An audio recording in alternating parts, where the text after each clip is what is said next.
உதிரி உதிரியான கொஞ்சம் கூட பிசுபிசுப்பு இல்லாத ராகி சேமியாவை எப்படி ஈஸியாக பண்ணுறதுன்னு பார்க்கலாம். 5 நிமிஷம் போதுங்க. டக்குன்னு இதை செஞ்சு முடிச்சிடலாம். நான் 2 பேக்கெட் அளவுக்கு ராகி சேமியா எடுத்துருக்கேன். ராகி சேமியா முழுகிற அளவுக்கு தண்ணி ஊற்றிக்கோங்க. கூடவே தேவையான அளவுக்கு உப்பு சேர்த்துக்கோங்க. 3 நிமிஷம் மட்டும்தான் அது ஊற விடணும். ரொம்ப நேரம் ஊற விடக்கூடாது. அதுக்கு அடுத்ததாக ஸ்டீமரில் இந்த மாதிரி எல்லாமே தண்ணியை வடிகட்டிட்டு வேக வச்சு எடுத்துக்கோங்க. சரியாக 5 நிமிஷம் வரைக்கும் தான் வேகணும். அதுக்கு மேலே வேகக்கூடாது, இல்லைன்னா கூழ் மாதிரி ஆகிடும். இந்த மாதிரி நல்லா வெந்ததுக்கப்புறமா ஆற வச்சுடுங்க.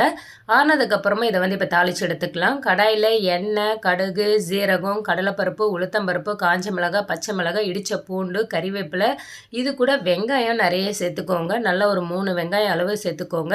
கூடவே கொஞ்சமாக எலுமிச்சம்பழம் சாறையும் சேர்த்துக்கோங்க. எல்லாத்தையும் நல்லா வதக்கிட்டு ஆற வச்ச சேமியாவும் இது கூடவே சேர்த்துக்கிட்டு மஞ்சள் தூள், கரம் மசாலா, சாட் மசாலா, ஆம்சூர் பவுடர், மிளகாய் தூள், கொத்தமல்லி, கடைசியாக ஹை ஃப்ளேமில் ஒரு 3 நிமிஷம் வதக்கி எடுத்திங்கன்னா சூப்பரான சேமியா ரெடி. செஞ்சு பார்த்து சப்ஸ்கிரைப்